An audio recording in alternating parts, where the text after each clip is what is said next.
Yo, what is up, boys and girls? Welcome back to a mirror recap episode. And yeah, today we're going to be recapping what happened in week 1. Well, actually, I'll just be ranking or like reordering the ranking, the tier list that I already made before week 1. Let's see how this is actually, aged by looking at the standings right here. Okay, you can see the standings up on your screen right now. And based on the standings, we did get a few teams off, but this is just the first week, I guess we'll go through every single one of the lineups again. We'll talk about every single one of them.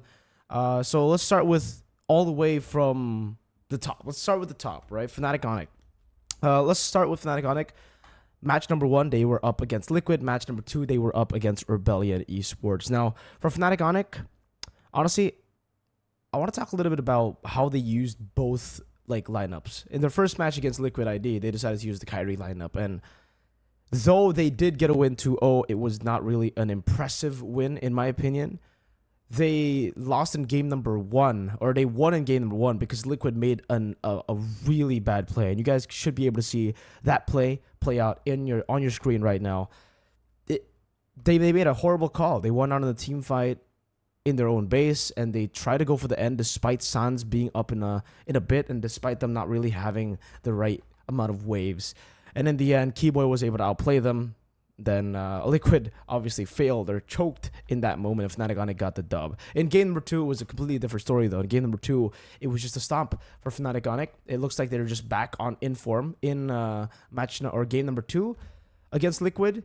And it really did feel like they were just completely outdrafted as well, Liquid. They weren't really able to do much after game 1. Maybe they got tilted as well.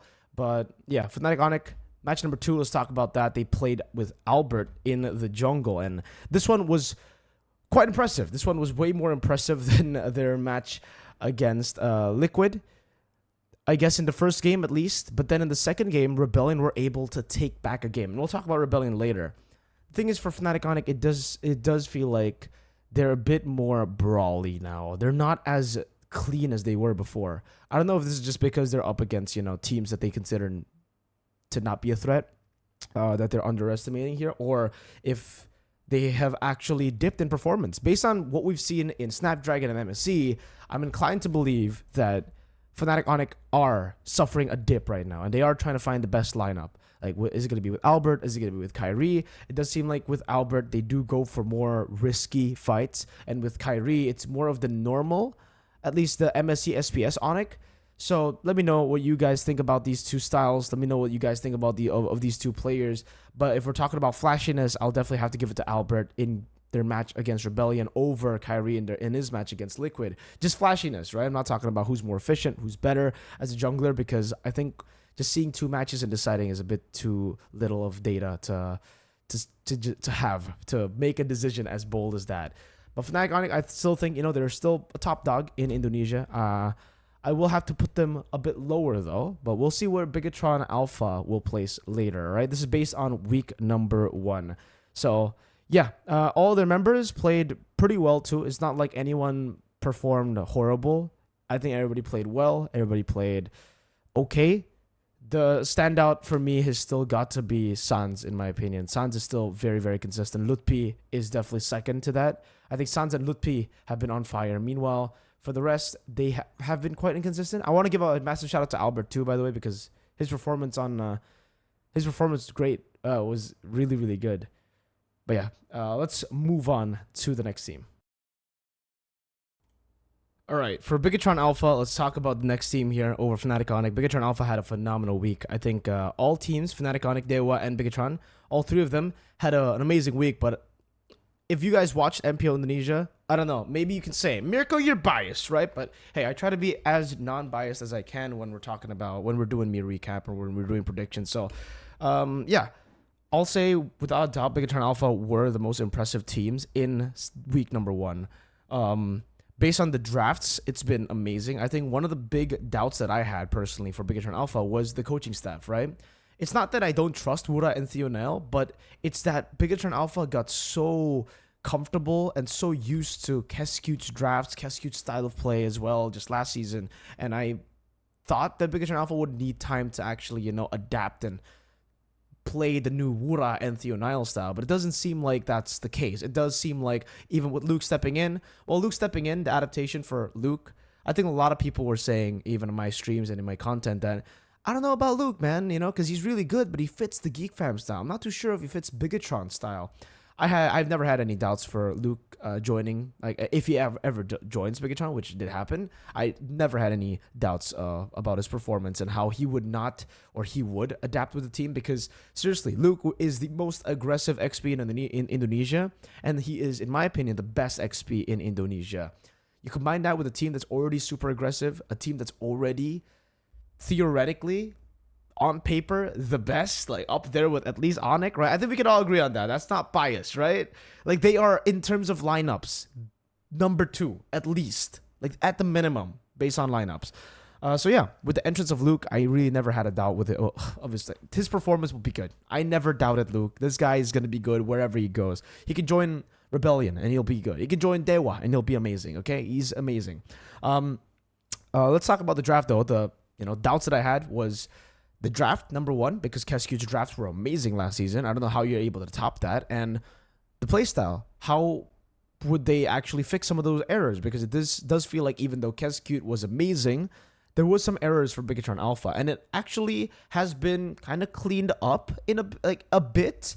The team definitely still has the tendency to throw, the tendency to be overconfident. And I think you can take game number 2 of their match against Liquid ID as an example. They were way too overconfident. They picked up the Yin. I don't know if this is a strat that they've already practiced in scrims, or if they really just thought, Liquid are not that good in game 1, so they basically wanted to try to play game 2 up with some cheesy fucking drafts. But hey, whatever. They were still able to get it done, and that is very, very impressive. Winning with Yin, the worst hero in MLBB. Not the worst. It's graded rank, but the worst hero to play in a competitive game. Maybe you can make an argument for Hanabi, for Yin, these heroes, and they were able to make it work. So shout outs to the coaching staff, shout outs to BIGETRON Alpha for actually being able to make it work. I just really hope they don't decide to use that up against the top teams, The fact that they were also very, very disciplined in these games where they are using picks like this, and they're still very confident despite being 6,000, 7,000 gold behind, is really cool. Like, it's actually really, really impressive. And that's something that teams need to have, that quality. Because if you take a look at Falcons AP Bren, Liquid, PH, and even SRG in SPS, MSC, they're teams who don't give a fuck about who's in the lead. And if you want to be in that level, you got to take some risks. And those are some of the risks that a lot of Indonesian teams weren't comfortable taking for the longest time. And I see that in BIGETRON Alpha here. They were down 6,000 gold. They don't give a fuck. They'll just go and fight and try to look for a play that actually turns the game around and swings the tides to their favor. That also happened in match number 2 against RRQ. And this is where we get to see a little bit more of the mistakes coming in for BIGETRON Alpha. Not as many as before, though, because last season, I remember they would just have a solid grasp of the early game, but then they would lose out in the mid game for some reason. That does happen as well, but it's not as consistent. It doesn't happen as consistently as before, and honestly feels like it's more of an individual mistake for the match against RRQ, because Moreno, for some reason, decided to be Sans in a bad way. Like, he took the recalls to a whole new level, started recalling on his opponent too much up until a point to where he got picked off. He got picked off, the game turned around, and then he kept on making misplays, maybe because he was tilted from recalling too much. So that's really the only issue I see from BIGETRON Alpha right now, at least, because everybody is playing really, really well. If Moreno doesn't, recall that much, I think it's good. I think if he stays disciplined, it's amazing for BIGETRON Alpha. Also, their drafts, not only did they get an amazing draft, they actually surpassed my expectations with game number 1 against Liquid when they picked up, game number 1 against RRQ when they picked up the Exborg last pick, because up until that point, it really felt like the drafts were 50-50, and then they picked up the Exborg, played it in the jungle, and I was just like, damn, that's a solid draft, bro. That's good, dude. Shoutouts to RRQ too, by the way, in game number 2 for having an amazing draft, but we'll get to RRQ later. For BIGETRON, I will still put them here. No changes to BIGETRON Alpha. Actually changed because last week it was here, right? So putting BIGETRON Alpha at number 1 this week based on their performance. This is not a prediction for the future. This is not a prediction for the regular season. This is based on week 1's performance. That's how we do it in Mirror Recap. So let's move on to the next team.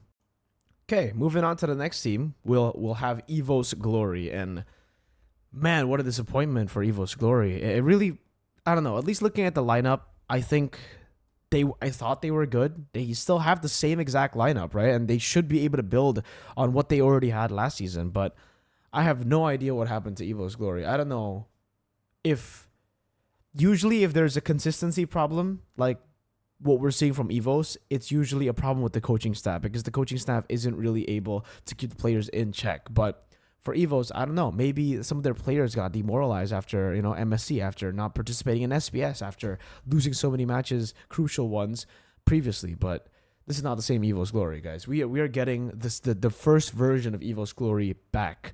But let's talk about it, right? Match number 1, I honestly feel like match number 1 isn't really a good way to describe EVOS' strength because they used Panzer and Doma. And here, I'm not trying to hate on any of these players, all right? This is just this is my opinions, and I'm very honest. I'll be as honest as I can. Panzer is not an MPL player. I am sorry, but I think all of us have known this, even when he doesn't get game time. He does not... I really hope he proves me wrong, by the way, but based on what we've seen yesterday, what the hell is this, right? Like, firstly, he plays off-meta picks like the Guinevere Roam, which is okay, but then in game 3, it was just like, why would you go Guinevere Roam again? And the drafts were definitely super sus. When Hylos was super prioritized in the matchup of EVOS versus DEWA, they still decided to just let Hylos go. The coaching staff is sus, the players are sus, but match number 1, I don't count it because they were still trying out Panzer and Doma. Doma, I'm still a big fan of Doma, by the way. I don't give a fuck. He had a stinky performance. He was a horrible gold lane in match number 1, but I believe in the process. This kid, if you give him time, I don't know, maybe this is just a bit of cope, but damn, I was super disappointed, man. I don't know what happened to you, Doma, but Doma, come on, step up, brother. I know you can be better, okay? Yeah. Anyways, draft was sus. Everything was sus in match number 1. Match number 2 against GEEK Fam. It was up against GEEK Fam, no? No, it was, against RRQ.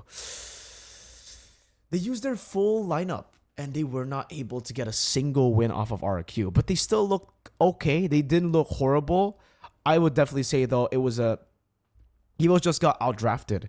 And this is where we get to the real problems. Because like I said, I don't want to count what happened in game number 1, because obviously game number 1 or match number 1 was them still trying their lineup. Match number 2, no excuses. Even though, the excuse could be Dreams was sick. That could be a valid excuse. But I want to talk about the problems that lie deep within EVOS Glory that I've been pointing out even since Season 13. EVOS Glory are a one-dimensional team. Now, what dimension do they play? This is their style of play, all right? Their one-dimensional style of play is layering team fights and basically team fighting only. If they have a lot of CC they can layer on their opponents, then they'll win in the team fights.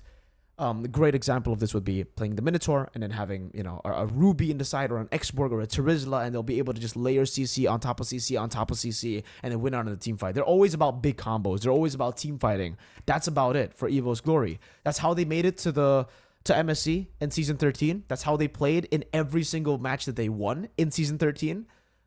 And they have not changed. In MSC, I remember seeing an interview with Fireflux's coach, and he said too that EVOS Glory are one-dimensional. They're playing the same way, and they did not change a single thing from their performance in Season 13, and that's what made Fireflux have such an easy road up against EVOS Glory in MSC. And I couldn't agree with him more. I have been saying this for the longest time, and if EVOS don't fix this, every team has stepped up this season. You're not going to get the same alter ego from last season. You're not going to get the same Rebellion or even DEWA from last season. You got to start popping off here, EVOS, because B tier could definitely be coming for you, bro.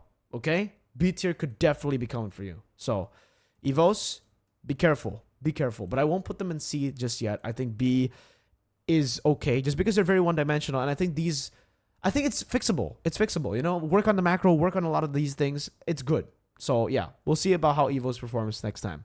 Let's move on to the next team. Okay, so let's move on to the next team, which is going to be Liquid. And, man, if you guys have been watching the mirror recaps in Season 13, Just what the fuck, bro? This team has had the same problems for now a whole season, plus a whole preseason, plus now in the season itself. Where do I start? With Liquid? Where do I start? Really?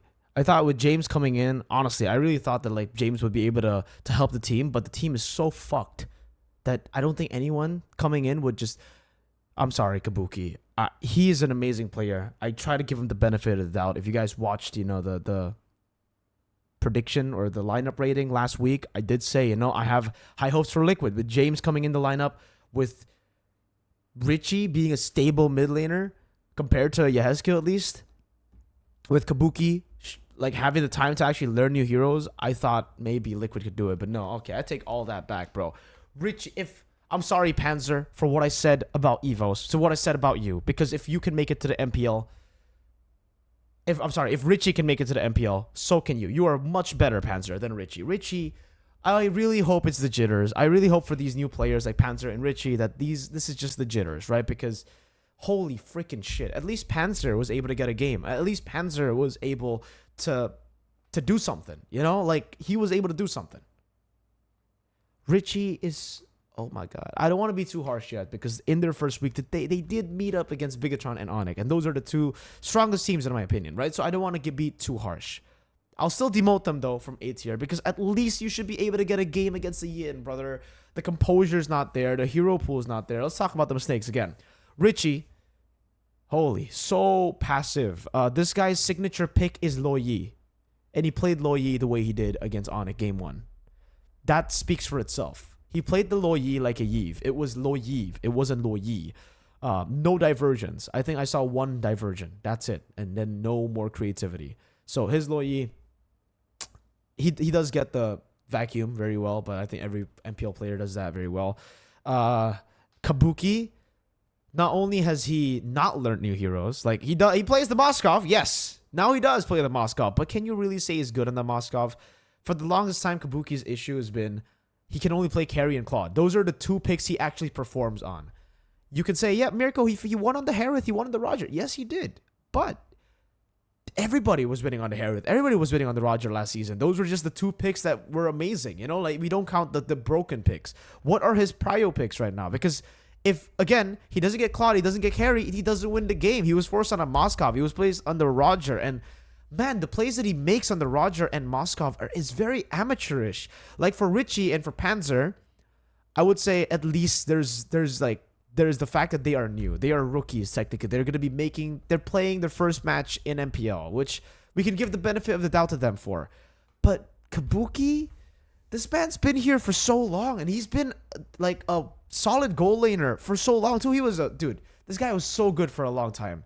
I have no idea what's wrong with you. Kabuki, wake the fuck up, man. I don't want to see you replaced, bro. I'm a fan. I'm a fan. But if this continues, I don't think Liquid will be giving you any more chances, because even I am not even gonna give you more chances as a fan, brother. Like, as an org. Holy shit, they're making so many mistakes. Yeah, those are the two main issues for me. Gugun is still actually, like, he's still really good, dude. The fact that the team always loses and he still performs really well is really cool. Yaoi dipped a bit, but when you have two losing side lanes and a mid lane that isn't good, you can't do shit.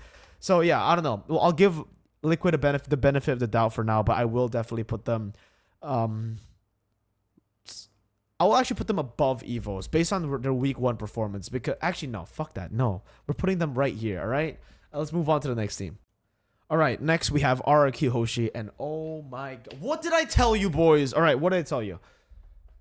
With KHEZCUTE and NMM, this lineup may look normal. It's an MDL lineup. It's Dyron from MDL. He was amazing back in the day, and I am a big fan of him.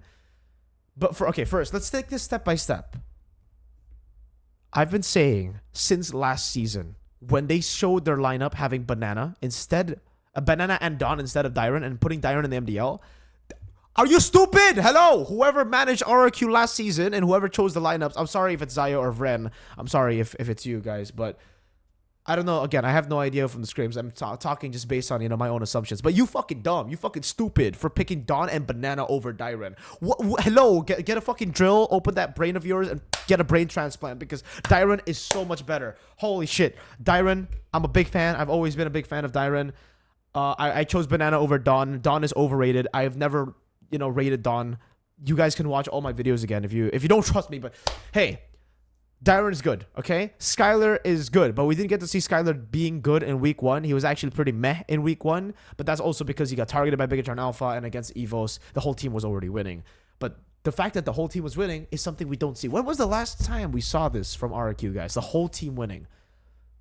I don't know. I actually don't know. Maybe it was when Naomi was still in the lineup, right? Because no, like, it was always Skylar Esports. RRQ last season was Skylar Esports. They would always play for Skylar. Now the team can actually win. Edok is a new player. Rinzia is a new player. And if you guys want some story, or, if you guys want some information, Rinzia and Edok, these two players, were in the same team as Gugun when they won MDL, when they had the longest active win streak in MDL, when they dominated through MDL. So the team that was in, Bosque, the team that won MDL, that mystical team, is Gobs from Geek Fam, the new XP, Jungle Gugun, Rinzia mid, Edok Rome, and Bunny QT gold lane. That was the lineup. And, all of them are in MPL now. All of them are performing really well. You can only imagine how good that team was in MDL. Like, they were just stomping through everybody. They were all MPL potential players. And I'm glad to see that even though a lot of people were doubting this lineup, that KHEZCUTE has made this lineup a monster. I've said this before and I'll say it again. A normal lineup, an average lineup, can be with the right coaching staff, can become a monster lineup. And I feel like with KHEZCUTE and NMM, that's definitely what we're seeing from RRQ here. Some solid performances, man, against EVOS, even up against BIGETRON Alpha. I think against EVOS, it was like, oh, sure, that RRQ just had the better draft almost every single game. But against BIGETRON Alpha, when they were 50-50, and they were still able to get a win in game number 2, it was impressive stuff. And they were able to make game 1 at least. Okay, no, game 1 and 3 were stomps, but game 2, they made it close. And it's scary to think that they can actually make it close up against a top 2 team at the start of the season, because RRQ HOSHI are a new lineup with a new coaching staff. They have to adapt. They have to change a lot of things, and they have yet to learn a lot of the things that, KHEZCUTE are probably going to teach them in the future here. So I think they'll take that loss very, very well, and they'll continue. But as of right now, I'll put RRQ. I'll put them right here. I think RRQ had an amazing performance, and they're probably the 3rd best team in MPL Indonesia based on their performance.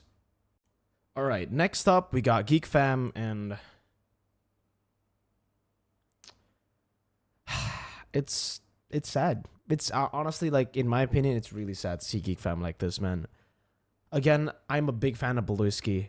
I'm a big fan of Geek Fam, especially, their run the whole time, but it's just really frustrating to see Beloyski go through the same exact arc that he's been going for ever since he joined Geek Fam. Season 10, it was a rebuild, right? It was when, they had Chadera, Luke made his debut in MPL, all that stuff. And then next season, they got a boy. Season 11, they got a boy, and they were, really, really good. They got a boy. They got Hades as well. Then, obviously, step by step, they still didn't make it to playoffs in Season 10. Season 11, they made it to playoffs but lost in the first day. And then Season 12 with Nile, oh my god. We just saw, Geek Fam go through the same arc again because they had to change their junglers from Hades to Nile. But with Nile, the team was just so good, towards the end, right? And with that lineup, I thought, okay, they're going to just keep this lineup and stay consistent. But then next season, they tried Ray and Hazel. Ray, we'll talk about Ray later, but yeah, Hazel and Ray. Then they had to go through the same arc, adjust with the team, adjust with the jungle, again with the new players. This season, we see the same thing. They lose Luke, they lose their jungle, and then they'll get Vincent. Man, okay, let's talk about the problems here. I already mentioned this, by the way, yesterday. Or not yesterday. I already mentioned this previously in the previous episode, but XP is a massive disadvantage. It's a massive nerf to Geek Fam. It's a massive downgrade. Gobs is a good XP. I'm not trying to hate Gobs here because he's actually amazing. And he is one of the shining aspects of Geek Fam for week number 1. But yeah, Gobs is not on the level of Luke. Luke is still the best XP and Gobs is a long way to go. So despite him being an okay replacement, he's still not on that level. So it's a big downgrade in the XP department. Next, we'll talk about the jungle. and the jungle is the biggest downgrade here. Because I remember last season, it was Ray and Hazel, and I always chose Hazel over Ray for utility. And I remember saying as well in my video that Ray was the worst jungler season 13. And I stand by that, because in that video, I said in the utility meta. Because Ray is an assassin player. You put him on utility and he just doesn't know what to do. And it showed. In the regular season, Ray was horrible. But towards the end, when the assassins started like coming out, when the assassins started being played, he started to be really, really good. And again, never doubted him on assassins. On assassins, he's great. Like Ling, stuff like that. Maybe the Fanny is a bit questionable at times, but hey, the other picks, Ray is a good jungler for assassins, right? So the fact that Geek Fam had Hazel, had Ray, they decided to give Ray back, which is cool in my opinion, because he's not really versatile, right? And yeah, he's just an assassin player. I thought keeping Hazel would be a good choice. They didn't pick Hazel, so they ended up going for Vincent. And I remember Beloy told me in MSC, because he was there with me in MSC, and he told me, yeah, we're gonna be getting Vincent. I told him, dude, that's an amazing buy, because Vincent is indeed a great jungler in the utility meta. Though we have to add that in the utility meta. This guy's not good on assassins. Like he's decent, and decent is not MPL level. I think he was exposed 100% of the way on the Fanny, on the Hayabusa. I was talking on the broadcast as well. I don't know if you guys heard, but I was talking on the broadcast and I was saying, yo, you know, Vincent, he's good on utility and he really should stay away from these assassins like Hayabusa, like Fanny. Even though he does play the Fanny and Hayabusa, he should try to play, you know, alphas and maybe Banes here, because that's his specialty. When he plays a hero that's a bit more tanky, when he can get the retries in, when he can actually enter the turtle pits and secure neutral objectives for his team. But he's forced on the Julian, on the Haya, on the Ling, on the Fanny, and that's just not his style. And we saw he's slow hand, right? Like I mean, compared to all the MPLs, compared to me, he's fucking fast hand. But compared to all the other junglers, bro, he's gonna have to compete against Sutsujin, Super Ken, Kyrie, Albert, Annabelle. Okay, no, you're not beating that on assassins. Like even Gugun, Niall, oh dude, Rio from Rebellion, Ray from DEWA. Vincent is the worst jungler. Okay, now let's talk about it. Vincent is the worst jungler in MPL Indonesia right now, because we're not in the utility meta. Okay, in the assassin meta, I truly believe Vincent is the worst jungler. But if he is able to bring out the Bane, bring out the Alpha, play around neutral objectives, they can work. Like Vincent's still really good, but as of right now, as of week 1, unfortunately, that's the case for Geek. Also, Beloy hasn't really gotten his comfort picks. I think he's been playing Kufra, and I don't know, man. Sometimes it's just weird because Beloy just does Beloy things at times, you know? But yeah, I don't know. Beloy, I'm still a fan of him. I still think he can work. That's his style, maybe. He's 0-6, whatever. You know, it's Beloy. Still really good in the Hellcurt, though. If he does get Hellcurt, he'll carry the team like he did in Game 1 against DEWA. Yeah? But, oh, against Alter Ego. Next, a boy. Definitely, like, step down. Quite a bit, dude. I don't know what happened to a boy, but his performance is just not it. He's making crucial mistakes. He's positioning really off, and he's not carrying like he used to. There's a lot of different things that I want to talk about a boy, but I think for this week, maybe because the whole team is still also rebuilding, I don't really want to be too harsh on a boy. Chidera is just Chidera. He doesn't do anything too crazy. He's just a stable gold lane, weak side player for Geek Fam. So nothing much I can say about Geek Fam in that department. So let's move on to the next team. Next team here. Oh, by the way, I forgot to move Geek Fam. But yeah, let's move Geek Fam down to here. Oh, maybe, yeah, like right here. And then Alter Ego.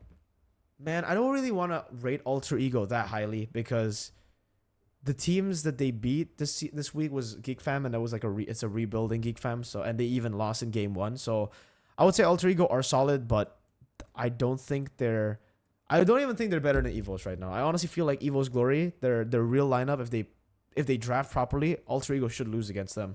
But yeah, let's talk about Alter Ego. Dino and XP has been a bit shaky still. You know, it's a bit 50-50. The team as a whole is very amateurish in a way. If you guys listen to the comms, and I'll play the comms right now if you guys want to listen to it, because here, just listen to the comms first before we continue.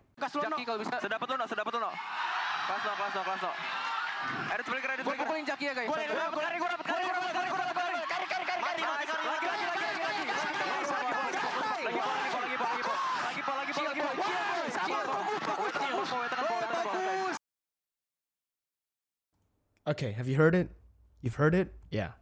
Very messy. Even in the team fights. I get that they get a little bit more messy towards the end, but they need to. Maybe that was a tense game, right? Maybe it's just week 1, so we won't really judge the communications that harsh. But it definitely feels like everybody is still very amateurish there. You know, everybody still has that hype, which is good. You want to have that hype, but also you want to have clear comms for a professional match. I really hope that they keep the same energy, but refine it in a way where in a lot of these team fights, don't talk over each other, because even as as a caster, I can't cast when all the other casters fucking yelling and screaming and doing anything. I can't focus on what I'm doing. So I think it's the same for players. Communication needs to be clean, and for Alter Ego, it wasn't that clean. I'll put Alter Ego right now at B, but they could definitely get higher. All right, so let's move on to the O1 is great. A lot of misplays. I think week 1 is very strange for Alter Ego because they're all like, a lot of them are rookies, a lot of them are new. So a lot of them made just some stupid mistakes, but they fixed it quite fast. Like in game 1, when they lost against GEEK Fam, they were all just not feeling it. And in game 2, game 3 onwards, they played okay. Like they were still very shaky. Top teams would definitely beat them. But yeah, I'll put them still right here. All right, I'll put them right here. I don't think they deserve to be above B though for now. So let's move on to the next team. All right, let's move on to Rebellion. And honestly, Rebellion are actually quite promising, guys. I'm not even joking. I think most people considered Rebellion to have the weakest lineup. I disagree, though. I think Cars, Suelo, and Audi are already really, really good. And the fact that they got Rio now is a big upgrade. And I did mention this as well in the lineup rating that we did just, a few days back. But Rio is a great assassin player. He's actually a better assassin player than Vincent. And it showed. Up against ONIC, it was pretty solid, honestly. Like, I don't know how they were able to do it, but week 1, I think it was a base, but they only have 1 match. See, I don't know if I want to put them in A just from 1 match. They were up against ONIC, they lost against ONIC, but it was ONIC, they lost against ONIC. But the fact that they were able to take a game off of them, and they only lost game 3 because they were completely outdrafted. Coaching issue, drafting issue is still definitely there. Rebellion's draft is very odd at times. Sometimes it could be really good, other times it could be really shit. So if Rebellion can fix that, and if they play with their style that they already have right now, I honestly feel like they're pretty good. A big downgrade, or not big downgrade, but a downgrade would be in the gold lane because they got Matt, and I don't think Matt has really performed that well in this first week. But again, it was against CW, it was against ONIC, so we'll give them the benefit of the doubt. Based on their performance, though, I would actually put them higher than EVOS, Alter Ego, and GEEK Fam. Like, no cap. This is a team with a lot of potential. Still, I will say this: as long as this lineup stays, this is a lineup with a lot of potential. Don't play Aether.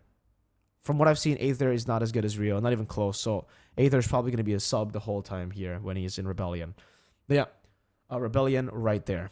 Let's move on to the last team, which is going to be DEWA United. Okay, I'm going to put DEWA United straight up to A because they did have a 2-0 week, I hate to say it, but I think DEWA are... I don't know. They were a weird team where they're pretty good. Like, they're not bad by all means, but they're not great either. I don't even know if I want to put them at A. Like, honestly, if I were to be honest with you, I'll probably put them like even here. I wouldn't even put them above EVOS, like main lineup, dude. Because they were up against the Panzer lineup, right? Yeah, they were up against the Panzer lineup, and they struggled against the Panzer lineup. I honestly want to put DEWA right here, despite their 2-0. Like, realistically, I'll put them there. But based on their performance, I don't know. They're really good too. They're not... this is tough. Maybe they're better than Rebellion, actually, because they are chaotic, and maybe that's just their style of play. It's not disciplined by all means, but if you can get the early game, you get a massive advantage. And technically, yeah, I'll put them here because they are very promising, technically. Sorizo is still an amazing XP. X-BIGETRON, by the way. Of course, he's an amazing XP. Jungle, Ray is really good, too. Mid lane is Hijume, amazing. Muez is really good. Watt is bombastic as fuck, bro. Like, he is more bombastic than Mr. Bombastic himself. But hey, it works for the team for some reason. And, their lineup on paper is a really good lineup. I just really hope they learn discipline, because if they do, they can actually skyrocket. Maybe, I wouldn't say S tier, but I think definitely like A, like high A probably. But yeah, I don't think any of these teams deserve to be called A tier teams. I think these teams deserve to be S tier. RRQ are the only teams that deserves to be A tier right now. But But DEWA definitely don't deserve based on their performances because they're so freaking scrappy. If they fix the scrappiness, if they fix, you know, their tendencies to throw even with a massive goal lead, then I think for sure they might even be able to get on top of RRQ. But as of right now, I'll put DEWA right there. And that's about it for the video. If you guys are wondering why we don't have player rankings just yet, I will save the player rankings for week 2 onwards, okay? Now we're just going to be talking about the teams, and yeah, we're just going to be doing this. So thank you so much for watching, ladies and gentlemen. Let me know what you guys think about, you know, the mirror recap, about all these teams. Do you agree? Do you disagree with all the placements of the teams? And I guess I'll see you guys next week. Peace out.